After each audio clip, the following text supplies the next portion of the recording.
Nesse vídeo eu vou te ensinar a fazer o correto diagnóstico e a investigação de casais inférteis no seu consultório.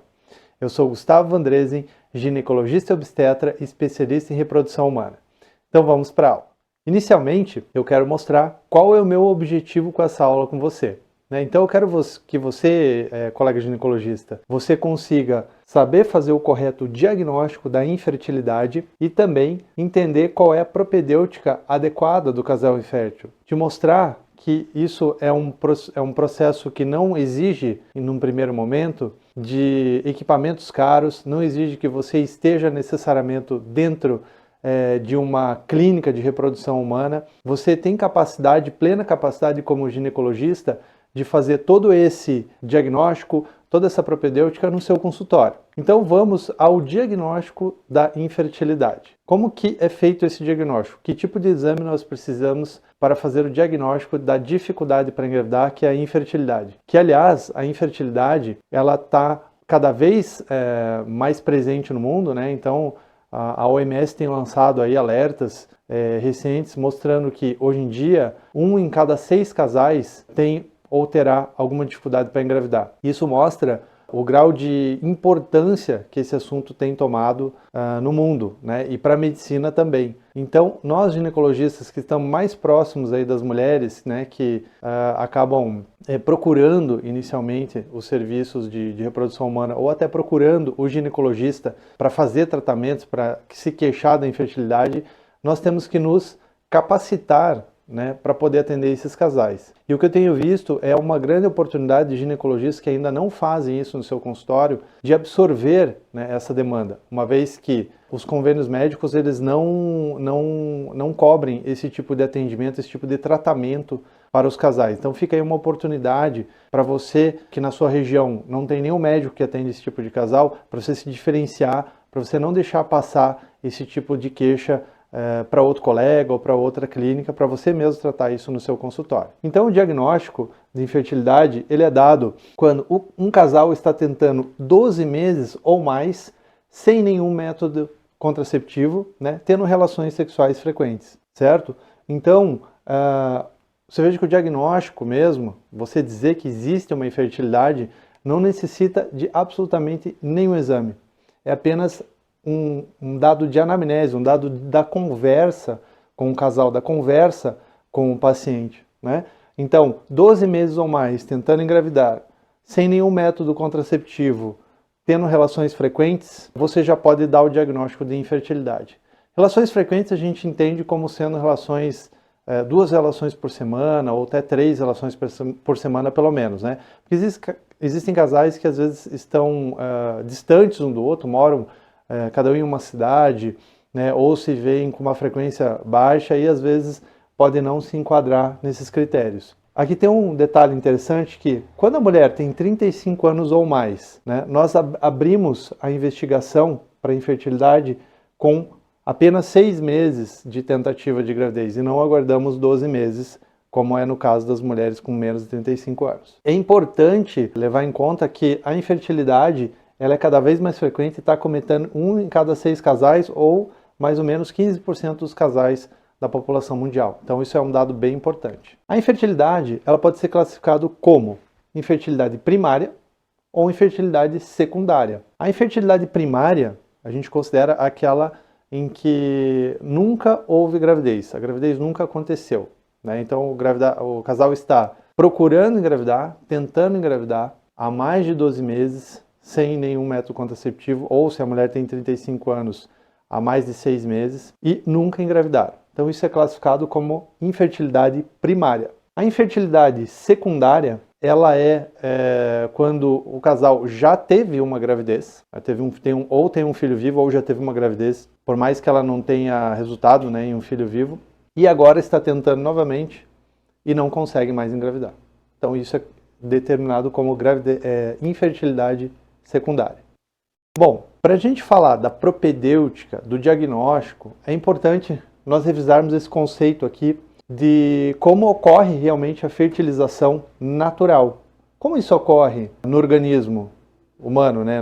Principalmente no organismo da mulher, né? Em primeiro lugar, precisa ocorrer a relação sexual, né? Por isso que a gente fala, né, das relações frequentes. Na ocorrência da relação sexual, os espermatozoides eles vão penetrar pelo colo do útero através do muco, né, que esse muco ele é mais evidente aí na fase folicular, na primeira fase do ciclo menstrual. E eles vão subir, né, pelo colo do útero, pela cavidade endometrial, vão subir aqui pela tuba uterina e vão encontrar com o óvulo que foi liberado na ovulação na região ampular da trompa. Então é aqui na região ampular da trompa, da tuba uterina, que ocorre a fertilização do óvulo. Para que o óvulo esteja disponível nesse local, ele precisa ter sido ovulado, precisa ter sido liberado pelo ovário. Então, com essa informação que eu estou dando aqui, a gente já consegue imaginar o nível de complexidade que o organismo da mulher precisa funcionar para que a gravidez ocorra naturalmente. Logo após a fertilização do óvulo, esse óvulo fertilizado, ele vai migrando pela tuba uterina, isso leva mais ou menos uns 6 a 7 dias, até chegar na cavidade endometrial. Nesse caminho, o embrião ele vai sofrendo clivagens, vai evoluindo, até a fase de blastocisto.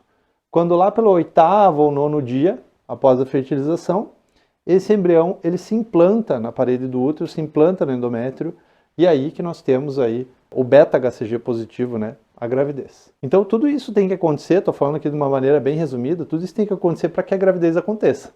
E aí dá para entender por que a infertilidade acontece, né? Então, se tiver algum problema em algum desses momentos aqui da fertilização, nós vamos ter problema para engravidar. Por exemplo, problemas na parte do sêmen, na quantidade, na motilidade, na morfologia dos espermatozoides. Se nós tivermos algum problema na anatomia do útero, tivemos algum problema na anatomia das tubas uterinas ou até uma obstrução, algum problema na ovulação, problemas na qualidade do óvulo ou na qualidade do espermatozoide. Então a gente consegue começar a entender por que a reprodução humana ela dá tanto trabalho assim para a gente conseguir resolver essas questões. Bom, falando aqui das causas da infertilidade, a gente costuma, eu, né, pessoalmente gosto de dividir nesses aspectos aqui, tubo peritoneal, causas ovarianas, causas anatômicas, causas de fator masculino, para facilitar o entendimento, para facilitar a didática. Então, as causas de fator tubo peritoneal basicamente dizem respeito a aderências na cavidade pélvica. Essas aderências podem ser causadas por endometriose, por infecções prévias, e aí a gente fala de clamídia, gonococo, ureoplasma, micoplasma, ou manipulação cirúrgica prévia, né? Pacientes que tiveram na infância, às vezes, uma apendicite aguda, ou que já passaram por uma cesariana, né? Ou por algum motivo precisaram manipular o útero também, né? Tirar um mioma, alguma coisa, que porventura acaba causando uma aderência tubo-peritoneal, atrapalhando ali na anatomia das tubas, né, e atrapalhando na fertilização. Das causas ovarianas, né, a anovulação crônica, que a síndrome dos ovários policísticos aí é a mais comum. Tá? Então a síndrome dos ovários policísticos, a gente costuma chamar até de anovulação por ovário policístico. Né? Tem inúmeras causas aí. Então é a mais comum causa de infertilidade por causa ovulatória. Também podemos falar aqui da falência ovariana precoce, que é quando ocorre uma falência aí da ovulação antes de quando seria o mais comum, e a idade avançada da paciente, causando aí uma dificuldade para ela ovular e uma dificuldade também na qualidade dos óvulos. Tá? Então, todos esses quesitos aqui se enquadram nas causas ovarianas. Causas anatômicas, aí vamos estar falando principalmente da anatomia, logicamente, do útero. Então, miomas. Miomas, nem sempre os miomas são efetivamente uma causa de infertilidade e nem sempre o mioma precisa necessariamente ser tratado, precisa ser operado, precisa ser retirado. Então, o mioma, ele precisa ser observado qual é a sua localização exata aí no útero, que ele está provocando na anatomia do útero, se realmente precisa interferir no mioma. Pólipos, principalmente, né, pólipos endometriais. A gente orienta que pólipo endometrial deve sempre ser retirado. Aí vai a importância de a gente saber investigar bem um pólipo, né? Aqui, por acaso, falando, o pólipo, ele precisa, para ser, por exemplo, observado numa ecografia transvaginal, numa ultrassonografia transvaginal, essa ultrassonografia precisa ser solicitada na primeira fase do ciclo menstrual, de preferência na fase folicular mais tardia, mais próximo da ovulação, que é quando um pólipo fica mais visível, porque muitas vezes o pólipo pode não ser visualizado por ser realizada a ecografia num período em que ele não fica visível. sinéquias, que são nada mais que aquelas aderências intrauterinas que podem ser causadas por manipulações prévias, né, uma curetagem, uma aspiração manual intrauterina, ou até mesmo cirurgias de pólipos prévias, ou por infecções. Então, sinéquias uterinas, elas podem causar infertilidade e precisam ser tratadas. Causas de fator masculino. Então, as causas de fator masculino devem ser consideradas como causas muito importantes, porque a gente vai ver mais para frente que o fator masculino ele é responsável mais ou menos por metade aí dos casos de infertilidade. Né? Então, o homem sempre tem que ser investigado. Então, alterações de motilidade, concentração, morfologia dos espermatozoides, varicocele, que é a causa tratável mais comum aí de alteração seminal, uso de anabolizantes. Então, muita gente pensa que o uso de testosterona pelo homem ajuda na fertilidade, né? Porque a testosterona, afinal de contas, é um hormônio produzido, né, pelo homem.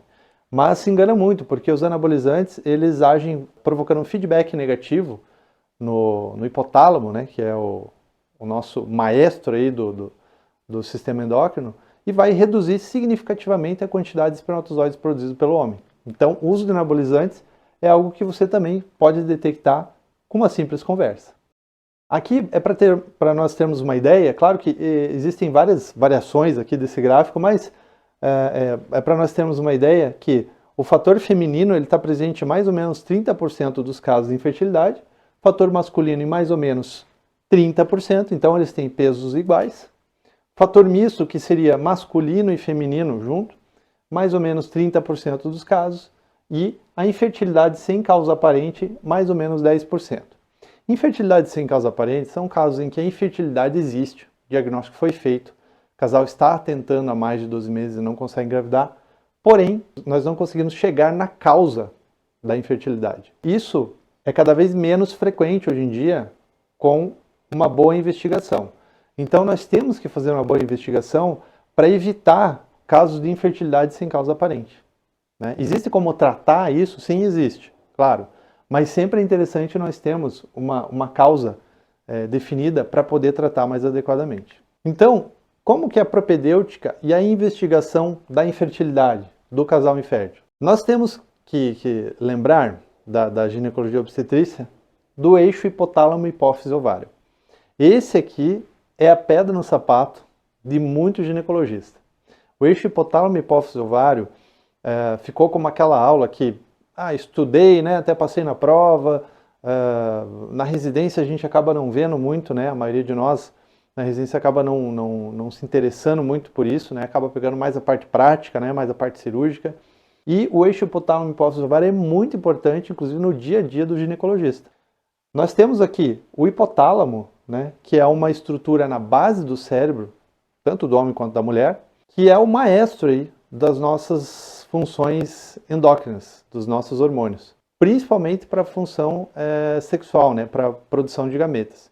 Por quê? No hipotálamo é onde são produzidos pulsos de GNRH, que é o hormônio que estimula a adenohipófise, que é a hipófise anterior, a produzir FSH e LH, que por sua vez vão estimular, né, os ovários aí, nos seus folículos ovarianos, a produzirem, a chegarem na ovulação. Né? Então, nos folículos nós temos dois tipos de células da teca e da granulosa, e dentro do folículo nós temos um óvulo. Então, através desses pulsos de GNRH lá do hipotálamo, que estimula a adenohipófise, ocorre o estímulo dos ovários para que a ovulação aconteça de forma cíclica, através de feedbacks. Né? Então, o FSH e o LH estimulam células da granulosa e da teca a produzirem hormônios masculinos e femininos.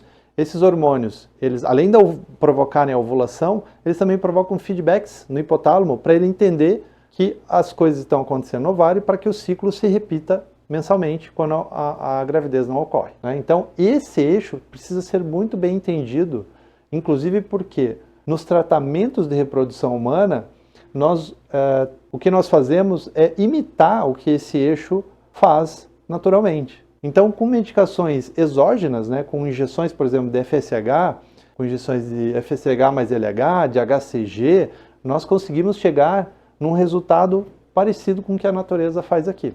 Então, através desse entendimento, né, do ciclo do eixo hipotálamo, hipófise, ovário, a gente também precisa entender os ciclos menstruais. né? Então a mulher, ela tem ciclos menstruais, enquanto ela não engravida, ela vai todo mês menstruando.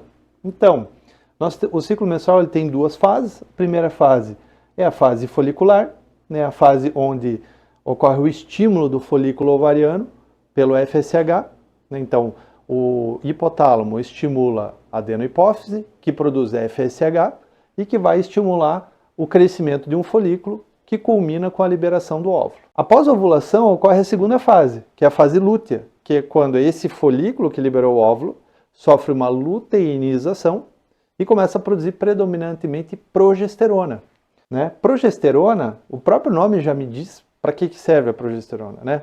A progesterona, se você quebrar ela em partes, pro, que é a favor de, geste, gestação, e ona, que é hormônio. Então é o hormônio a favor da gestação. Sem progesterona, não tem como engravidar, que é a progesterona que prepara o endométrio para receber o embrião para implantação. Então, a gente precisa que todas essas fases aqui do ciclo menstrual aconteçam adequadamente para que a gravidez aconteça, né? Obviamente, FSH, LH, estradiol e progesterona estão todos funcionando de uma maneira harmônica, sinérgica, né, para que isso aconteça.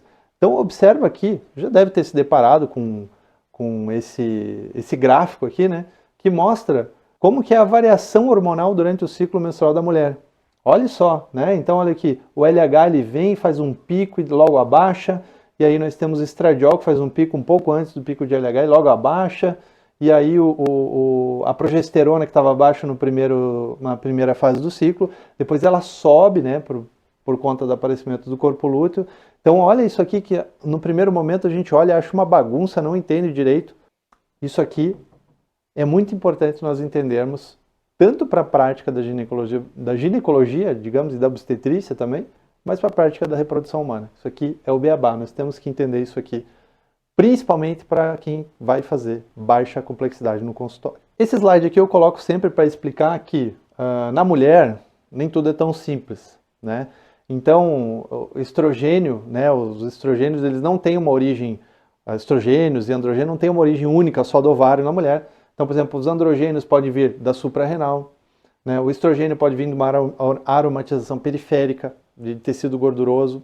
Enfim, a gente precisa entender tudo o que acontece no organismo da mulher para também poder tratar todos os distúrbios aí relacionados a distúrbios de ovulação, à infertilidade em si. Esse slide aqui, inclusive, eu mostro muito para paciente também. Tá? Aqui é para mostrar como que a idade afeta a fertilidade da mulher. Né? No meu ponto de vista, hoje, eu acho que a idade é um dos fatores determinantes aí do resultado, do que a gente vai ter de resultado em tratamentos de reprodução humana. Então veja, que a mulher, quando ela está dentro da barriga da mãe dela, lá com 20 semanas de gravidez, quando ela é um feto ainda, ela tem a maior quantidade de óvulos que vai ter para a vida toda. São de 6 a 7 milhões de óvulos. Isso, logo no nascimento, baixa para 1 a 2 milhões. Então olha que queda significativa logo ao nascer. E aí, vamos falar em fertilidade ótima, né, que é quando a mulher está aí no auge da fertilidade, ela vai ter entre 300 a 400 mil óvulos. Ah, então significa que se ela tem 300 a 400 mil óvulos, ela tem 300 a 400 mil ovulações na vida? Engano. Na verdade, a mulher ela perde num processo de seleção, né, que ocorre continuamente, de 800 a 1000 óvulos por mês. Então isso significa dizer que ela vai ter de 300 a 400 ovulações na vida, né? Sendo que as primeiras, obviamente, como esses óvulos eles são produzidos lá na barriga e nunca na barriga da mãe dela e nunca vão ser produzidos mais, eles vão perdendo qualidade no decorrer do tempo. Então eu costumo comparar esses óvulos da mulher como se fossem laranjas na feira. Quando a gente chega no começo de uma feira, nós temos lá uma quantidade grande de laranjas e a maioria delas vão ser boas. Então a gente não precisa escolher muito, vamos pegando as laranjas e dificilmente você vai ter uma laranja ruim. Se você chegar no final da feira, com certeza você vai se deparar com a situação de poucas laranjas e poucas laranjas boas. Então você vai precisar fazer uma seleção muito criteriosa para conseguir laranjas boas aí no final da feira. E o mesmo acontece com os óvulos da mulher. Quanto mais avança a idade, menos óvulos ela tem e mais óvulos de pior qualidade. Né? Então por isso que a idade é um fator determinante muito importante. Então nesse gráfico aqui ele mostra, né, uma queda da fertilidade, mais abrupta, mais importante após os 37 anos de idade aqui. Então por isso que a gente sempre dá o alerta dos 35 anos, né? Porque nos 35 anos ainda a gente tem uma gordurinha, ainda tem um tempinho aí para tratar, mas após os 37 fica bem mais difícil. Eu não estou dizendo aqui que é impossível, né? Que não pode se fazer tratamento após os 37, até porque muita paciente procura a gente após essa faixa etária. Mas após os 37 anos de idade ocorre uma queda bem importante aí e bem mais rápida da fertilidade. E esse gráfico ele mostra também uma coisa muito interessante, a taxa de aborto espontâneo, né? Que a partir dos 35 anos, se você observar aqui, ele começa a sofrer uma subida bem rápida e a taxa da fertilidade começa a descer, né? Então, isso aqui explica por que a gente bate tanto na tecla da idade da mulher. Como que nós fazemos para investigar, né, para investigar aqui o fator ovulatório, fator ovariano, fator ovulatório? Uma primeira informação que a gente vai obter da mulher é com que frequência ela menstrua. A frequência com que vem a menstruação é uma das informações mais importantes e às vezes é difícil da gente obter. Hoje em dia as mulheres elas usam aplicativos que ajudam a registrar esses ciclos menstruais, mas tem mulheres que acabam não registrando isso. Mas quando elas registram direitinho, a gente consegue ter uma noção. Mulheres que têm ciclos que vêm a cada 27, 28, até 30 dias, em geral, vão ter uma média de 12 ovulações ao ano. Então, com essa informação, se ela chega a falar, doutora, eu menstruo a cada 28 dias, a gente vai supor que ela esteja ovulando adequadamente. A gente pode também perguntar para ela, escuta, você tem aqueles sintomas de ovulação? Tem aquele muco que aparece? Você sente aquela dorzinha no meio do ciclo? Se ela disser que sim, isso aumenta mais ainda a chance dela estar ovulando adequadamente. Então, somente com essa informação, a gente já consegue inferir que ela possa estar ovulando adequadamente. Quando as mulheres têm ciclos mais longos do que 35 dias, a gente pode inferir que ela pode ser uma oligo-ovuladora, que ela pode estar ovulando menos do que o normal, né? Menos do que 8 vezes ao ano aí. Tá? E se ela tiver ciclos menores do que 21 dias, algumas literaturas falam em 25 dias, nós também podemos concluir que elas podem ser oligo-ovuladoras, mas aí talvez por um outro motivo do que essas com mais de 35 dias. A OMS, ela classifica, essa classificação da OMS, até já existe uma classificação mais nova, mas é o que a gente mais vê ainda, essa classificação, classifica esses distúrbios de ovulação em 3 classes, né? A classe 1 é hipoestrogênica e hipogonadotrófica, que é quando o defeito é central, o defeito são nos pulsos de GNRH. Né? Quando esses pulsos de GNRH não estão de acordo, ou às vezes ou são inexistentes, a ovulação não vai acontecer de forma adequada. Basta nós corrigirmos isso, às vezes com uma gonadotrofina exógena, ou às vezes até GNRH, a gente vai conseguir corrigir a ovulação dessas mulheres. A classe 2 é onde está a SOP, que ela é normoestrogênica e normogonadotrófica, onde nós temos níveis muito pouco alterados de FSH, LH, estrogênio, e elas têm uma anovulação, né, pela SOP. E a classe 3 é hipoestrogênica e hipergonadotrófica, quando nós temos FSH e LH elevados e estrogênio baixo, que seria no caso da insuficiência ovariana precoce ou até, né, da climatério e menopausa. Como que nós fazemos a avaliação hormonal dessas mulheres que têm dificuldade para engravidar?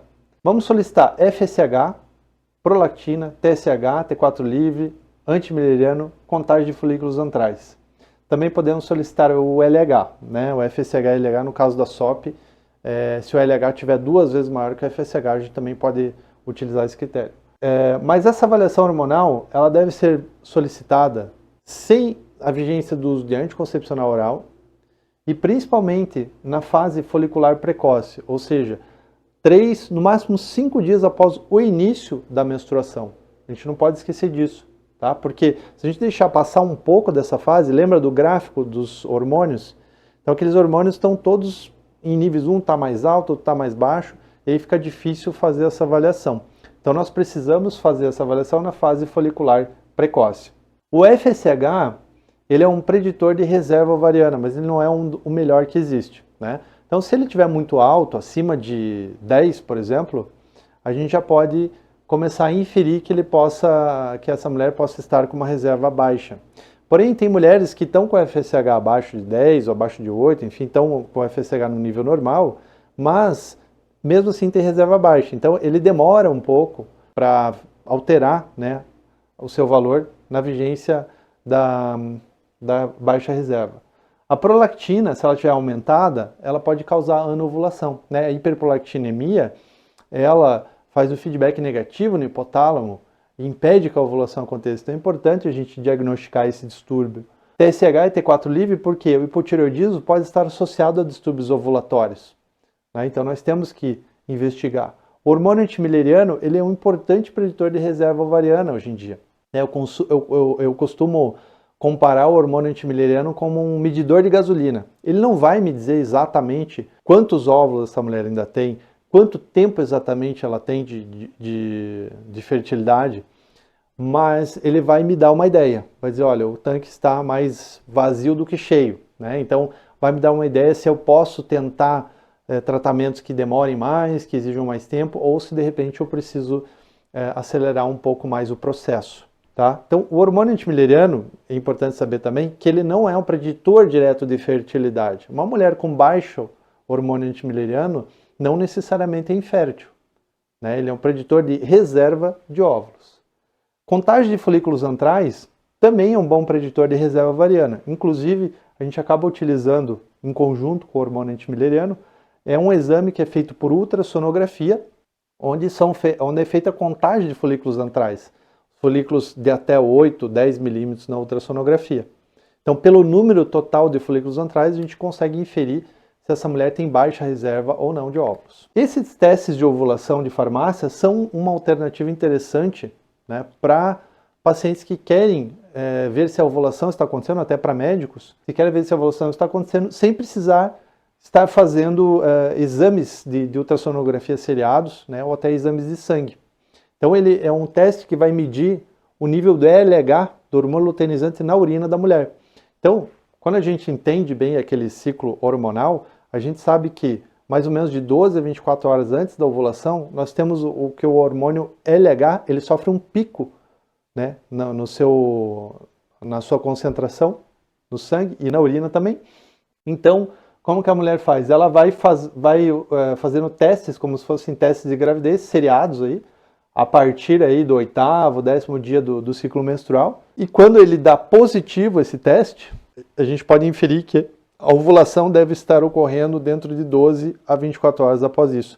Então ela sabe que logo após o teste dar positivo, eles podem começar a tentar a gravidez, naturalmente, porque ela está próximo do período ovulatório. Claro que é um teste, por ser um teste aí caseiro, ele tem, né, as suas limitações, mas é uma alternativa aí para aqueles casais que estão tentando engravidar e querem saber o período fértil, querem entender melhor, e para você que quer ter um acompanhamento mais de perto aí do ciclo da tua paciente. Como que nós vamos avaliar a reserva ovariana? Então eu dei uma prévia ali no slide anterior, mas a gente pode usar hoje os métodos mais sensíveis, contagem de folículos antrais, que é aquele método por ultrassonografia, né, uma ultrassonografia do 3º ao 5º dia do ciclo menstrual, contando os folículos de 2 a 10 milímetros de diâmetro, e se esse número for menor do que 5 a 7 folículos, a gente infere que essa mulher tem baixa reserva de óvulos, né? Então veja que com o exame de ultrassonografia a gente consegue já inferir essa situação. Claro que a mulher não pode estar na vigência do uso da anticoncepcional, pelo menos 1 a 2 meses se ela estiver usando, parar por 1 a 2 meses para fazer essa avaliação. E o hormônio antimileriano, ele é um hormônio produzido pelas células da granulosa dos folículos antrais e antrais pequenos, e a gente usa esses valores aqui de referência, né? Menor que 1,1 a gente fala em baixa reserva, entre 1,1 e 3,6 reserva adequada, e acima de 3,6 uma paciente com uma reserva alta, até um risco de hiperestímulo ou até a SOP, né? Pacientes com SOP tendem a ter um antimileriano mais alto. Também existem gráficos onde você correlaciona, né, coloca o ponto, né, da idade e do valor, e nesse gráfico a gente consegue inferir se a reserva está adequada ou não para a idade, e é mais adequado a gente avaliar com esse gráfico. Porém, se for abaixo de 1,1, em qualquer idade, você já está falando aí de baixa reserva de óvulos. Então, na prática, o que nós devemos fazer para avaliar fator ovulatório? Devemos, inicialmente, pela anamnese, avaliar os ciclos menstruais, né? Simplesmente pela anamnese. Solicitar os exames hormonais, FSH, LH, estradiol, prolactina, Essa paciente tem que estar no 3º ou 5º dia do ciclo menstrual, a gente precisa orientar isso para ela para ter uma interpretação adequada, e ela não pode estar em uso de hormônios exógenos, há pelo menos um mês sem uso de hormônios exógenos. Ultrassonografia para controle da ovulação. Isso também é possível a gente utilizar para avaliar se essa mulher está ovulando ou não. Então, alguns de vocês podem ter um aparelho de ultrassom, já ter expertise em ultrassom e poder fazer isso no seu próprio consultório. Outros podem pedir, é só você pedir um exame para controle de ovulação e essa paciente vai fazer o primeiro exame no 10º dia do ciclo. É o tipo de avaliação que dá um pouquinho mais de trabalho, mas também ela é bem efetiva aí para avaliar se a ovulação está acontecendo ou não.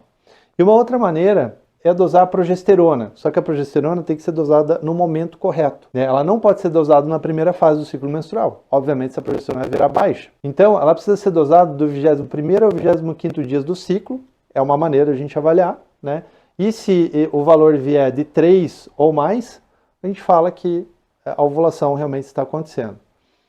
A melhor maneira, porém, de avaliar com a progesterona é, se você souber os intervalos em que essa mulher menstrua, e se isso for confiável, por exemplo, ela menstrua a cada 28 dias, você vai diminuir 7 dias da data provável da menstruação dela e dosar a progesterona nessa uma semana antes da data provável da menstruação. E aí a progesterona tem que dar o valor acima de 3, para ela estar ovulando, né? Então, são essas maneiras que a gente pode avaliar o fator ovulatório aí em consultório. Fator tubo peritoneal. Bom, o fator tubo peritoneal é um fator assim muito importante de ser avaliado. Por quê? Porque se ele não for avaliado e você decidir fazer um tratamento, propor um tratamento de baixa complexidade para essa paciente, você pode estar propondo um tratamento ineficiente, né? Porque tratamentos de baixa complexidade, coito programado, inseminação, dependem do encontro do espermatozoide com o óvulo na tuba uterina dessa paciente. Então, é imprescindível nós entendermos que se você tem um diagnóstico de infertilidade, que, retomando aqui, são 12 meses de tentativa, sem nenhum método contraceptivo, tendo relações frequentes, esse casal não engravida, nós temos a obrigação de investigar o fator tubo peritoneal. Muitos acham que por ser um exame mais invasivo, ele não deve ser pedido numa primeira abordagem. Mas sim, esse é um exame importantíssimo de ser solicitado, que é a histerosalpingografia. Histerosalpingografia é um exame muito importante, deve ser solicitado já na primeira avaliação de qualquer casal com queixa de infertilidade. Esse é um exame de rastreamento, né? Um exame que, apesar de ser o exame padrão ouro que nós devemos pedir, ele é um exame que tem uma baixa sensibilidade, né? O ideal seria nós olharmos a tuba através da videolaparoscopia. Porém, como exame de rastreamento, nós não vamos propor uma videolaparoscopia, nós vamos fazer a histerosalpingografia. Tá? E ele é a primeira linha para avaliação da patência tubária. E a gente não avalia só a patência tubária, né? A gente, quando está avaliando um casal infértil, a gente precisa avaliar essa imagem aqui, ó, né? Não olhe direto o laudo do radiologista, olhe primeiro a imagem. A gente precisa aprender a olhar a imagem, porque muitas vezes o radiologista ele tem a visão correta de avaliar se a tuba está pérvia ou não está pérvia. Mas às vezes o radiologista não olha outras nuances que nós acabamos olhando, principalmente correlacionando com a história clínica aí dessa paciente. Então a histerosalpingografia é um exame no qual, se você nunca ouviu falar dele, é um exame no qual injeta-se um contraste através do colo do útero, né? E esse contraste radiológico ele vai preencher a cavidade endometrial e preencher as tubas uterinas e depois vai extravasar aqui para a cavidade peritoneal, né? E aí é feito por intensificador de imagem mesmo, por raio-x, mas é intensificador de imagem em tempo real. O radiologista vai observar esse contraste em tempo real, né, progredindo aqui. Então ele vai observar se esse contraste vai progredir ou não, né, e se ele vai preencher adequadamente as cavidades. Então, por exemplo, dê uma olhada aqui nesse exemplo. Consegue perceber que o contraste ele não preenche completamente a cavidade. Você tem uma falha de enchimento aqui no meio, né? E esta falha de enchimento é provavelmente aqui uma sinéquia. Então foi um local onde, como o contraste não encheu completamente, provavelmente você tem uma sinéquia, uma cicatriz aqui. E se você observar bem, nas tubas uterinas o contraste não progride, ele não consegue cair aqui na cavidade. Então, aqui nós temos também uma provável obstrução tubária bilateral. Naquele outro exemplo, nesse exemplo aqui, a gente consegue ver também que na tuba esquerda não passa o contraste. Então veja que parou o contraste por aqui.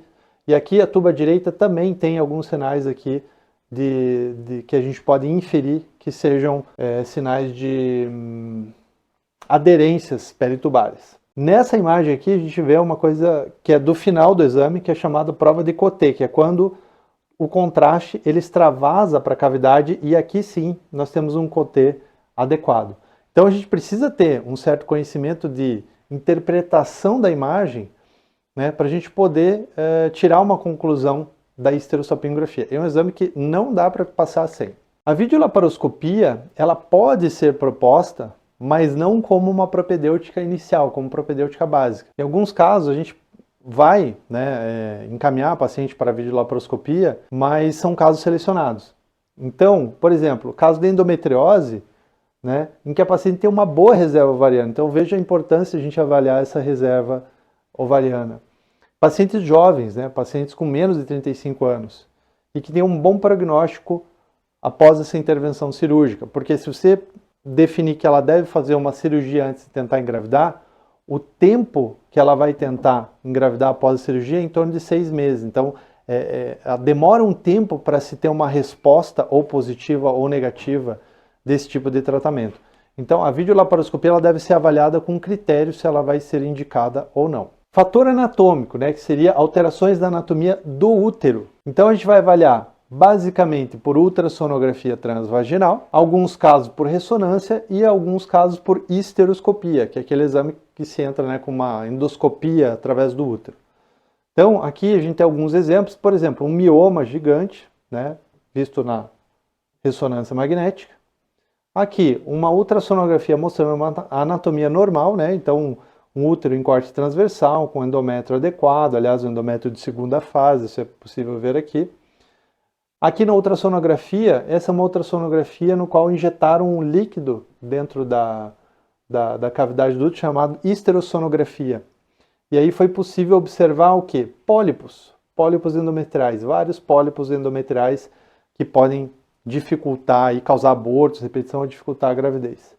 Nesse caso aqui nós temos um mioma com um componente importante submucoso, né? Então ele deforma a cavidade endometrial, né? E isso aqui com certeza pode dificultar uma gravidez. Como eu falei, o pólipo. Essa alteração da mucosa do endométrio, que é o pólipo, ele precisa necessariamente ser retirado, né? Foi mostrado já em estudos que a maioria das vezes ele acaba interferindo na fertilidade da paciente e ele precisa ser retirado. Como? Por esteroscopia. O pólipo a gente não tem dúvida que ele precisa ser retirado. E os miomas? Os miomas dependem da localização. Então, por exemplo, se nós temos aqui um mioma pediculado, né, esse mioma aqui pediculado, ele é um mioma submucoso pediculado, ou seja, ele está dentro da cavidade, né, fazendo efeito de massa, impedindo aí uma implantação correta aí de um embrião. Um mioma submucoso também, ele causa esse abaulamento interno aqui, e ele vai atrapalhar a implantação de um embrião aqui. Já os miomas pediculados aqui externos, né, subseroso, intramural, ou até mesmo subseroso sem ser pediculado, eles devem ser avaliados com critério para ver se precisam realmente serem abordados em casos de infertilidade. Uma outra situação aqui são as malformações müllerianas. Em geral, as malformações müllerianas não interferem na fertilidade. Elas levam, na verdade, a complicações obstétricas, né? Levam a partos prematuros, por exemplo. Tá? Então, com as principais malformações, nós temos aqui útero bicorno, útero de Delfo, útero septado, útero unicorno. É claro que, por exemplo, no caso de um útero septado, existe uma maneira de corrigir isso, né? E útero septado, esse sim pode interferir na implantação. Agora, bicorno, de Delfo, unicorno, em geral, não são úteros que interferem na fertilidade, mas vão interferir no desfecho obstétrico. E o fator masculino? Como que a gente avalia o fator masculino? Através de um exame simples que o homem pode fazer, chamado espermograma, ou análise seminal, né? O espermograma, nós seguimos parâmetros da OMS, né, de morfologia, de concentração, de motilidade, para que a gente consiga interpretar se ele está dentro ou não está dentro dos limites da normalidade. Então o homem precisa fazer um espermograma, tão importante quanto a esterossalpingografia é o espermograma, porque a gente viu que o peso da responsabilidade, entre aspas, ali, é a metade do que meio a meio para a mulher e meio a meio para o homem.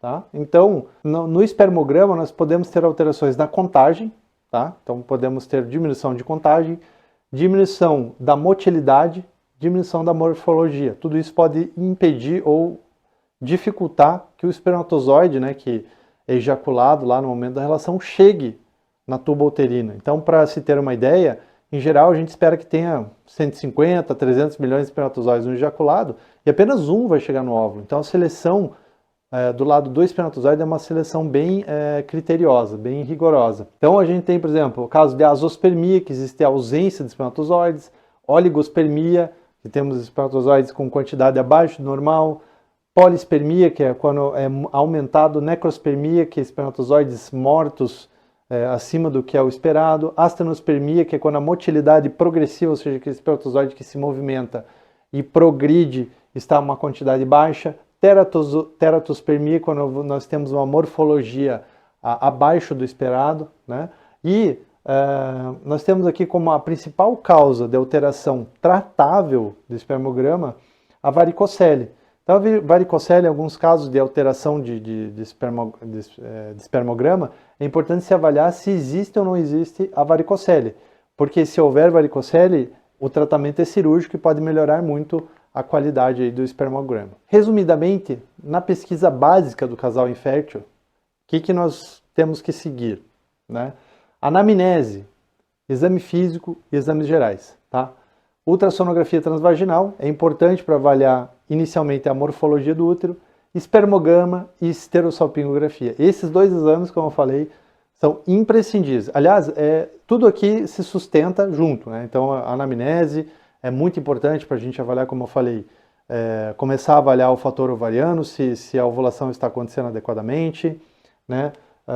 E os exames subsidiários. Dosagens hormonais, para a gente complementar o nosso raciocínio, e em casos selecionados, antimileriano, contagem de folículos antrais, esteroscopia e videolaparoscopia. Bom, a anamnese, eu coloquei aqui só para vocês verem que isso a gente aprende na faculdade, né? Então, a anamnese na reprodução humana, ela leva aí, uma primeira consulta, em torno de 1 hora a 1 hora e meia. Então, todos esses itens aí precisam estar contemplados, né? E também o exame físico, em algum momento, a gente precisa fazer. Gente, eu queria agradecer, né, você que está aí assistindo esse vídeo até o final, querendo aprender um pouco mais sobre a reprodução humana para aplicar no seu consultório. Você veja que isso aqui é apenas uma introdução do assunto. Estou querendo ajudar você aí com um pouco aí de conhecimento que eu consigo passar.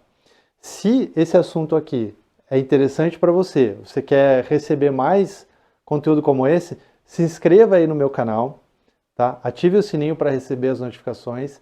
E se você souber de alguém que também possa se beneficiar desse conteúdo, encaminhe, né? Distribua esse conteúdo para outras pessoas, tá certo? Então, agradeço aí a sua audiência, muito obrigado e até a próxima.